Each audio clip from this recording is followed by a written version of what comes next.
Étant freelance dans l'illustration et la vidéo, la plupart de ma visibilité vient d'Instagram. D'ailleurs, la plupart des clients qui m'ont contacté sont venus d'Instagram. Et si j'ai gardé Instagram sur mon iPad qui me sert juste à travailler, j'ai supprimé il y a à peu près une semaine Instagram de mon téléphone qui est plus de la sphère privée. Et je pense vraiment que je vais pas le réinstaller de sitôt. En fait, j'ai remarqué que je commence à trop travailler quand je trouve que les choses vont pas assez vite. Je réponds souvent à une sorte de pression d'avoir du succès le plus vite possible. Et je dois souvent me poser la question, pourquoi est-ce que j'ai envie d'être dans le rush? Et des fois c'est nécessaire. Des fois c'est une pression que je me mets moi-même à sortir une vidéo tous les jeudis, à ce max-ça. Des fois c'est carrément une contrainte que j'ai par un client, une deadline que je suis obligé de respecter, sinon je suis pas payé. Mais souvent c'est juste une pression externe négative que j'ai.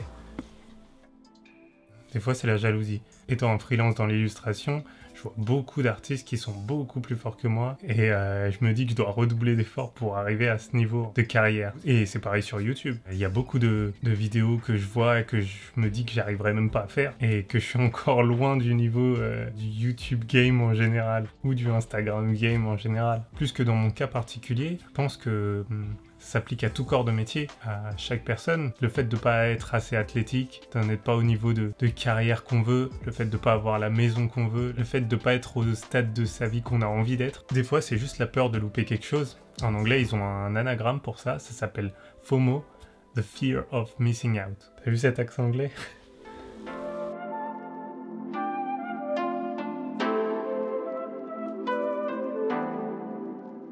Quand tu es sur Insta, tu vois toutes ces carrières qui s'ouvrent à toi, tout le monde qui vit sa meilleure vie, alors que toi, tu es juste en train de te gratter sur le ventre à te dire « Qu'est-ce que je suis en train de faire déjà ?» alors que c'est juste ta pause. Je pense qu'avoir un équilibre permet de ne pas exploser en plein vol. Il m'est arrivé plusieurs fois de plus avoir envie de dessiner, plus avoir envie de faire de vidéos, et ça pendant plusieurs jours ou plusieurs semaines. Et je pense que justement, c'est parce que j'avais pas trouvé cet équilibre entre travailler et me laisser du temps. En plus, les analytics, tout ce qui est like, follow, commentaires, toutes ces notifications, ça te pousse à continuer tout le temps pour avoir toujours plus.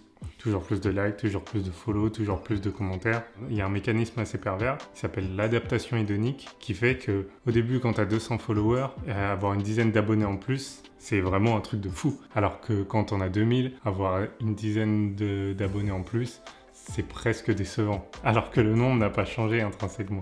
Et c'est facile de baser son amour-propre juste sur ces nombres. Et c'est pour ça que j'ai enlevé Instagram de mon téléphone, comme je t'ai dit, de ma sphère privée. D'ailleurs, pour la petite histoire, je voulais aussi supprimer YouTube de mon téléphone, mais j'ai pas pu, parce que j'ai un téléphone Android, et du coup, je peux pas supprimer YouTube de mon téléphone.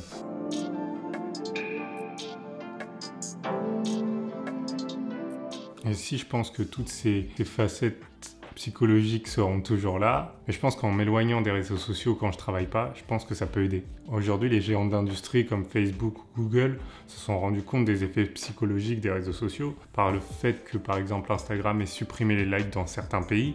Aussi le fait que quand tu scrolles, à un moment Instagram te dit que tu as déjà tout vu. Et aussi le fait que YouTube te dise de prendre une heure de pause à un moment, quand tu as regardé pendant plus d'une heure. Je sais pas si ça t'est arrivé déjà. Le fait qu'il y ait aussi un contrôle du temps d'écran sur nos téléphones Apple ou Android.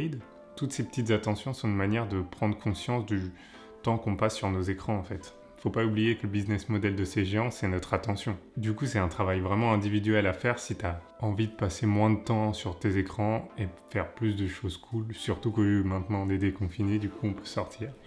Même si les réseaux aujourd'hui sont prépondérants dans mon travail et dans la vie de tout un chacun, je pense vraiment qu'avoir une hygiène des réseaux sociaux est nécessaire parce que je pense pas qu'il faille compter sur les géants de cette industrie pour nous canaliser.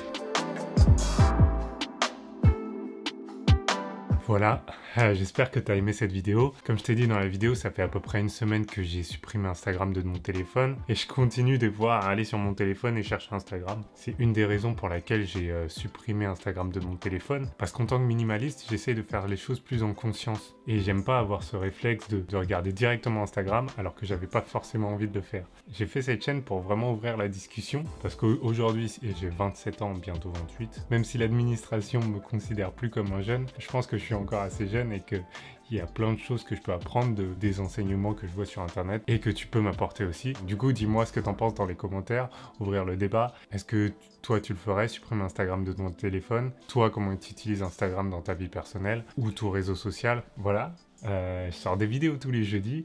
Je t'invite à liker cette vidéo si t'as aimé ça. Je t'invite à t'abonner si t'as adoré. Du coup, je te dis à la semaine prochaine pour une autre vidéo. Passe une bonne journée. Peace.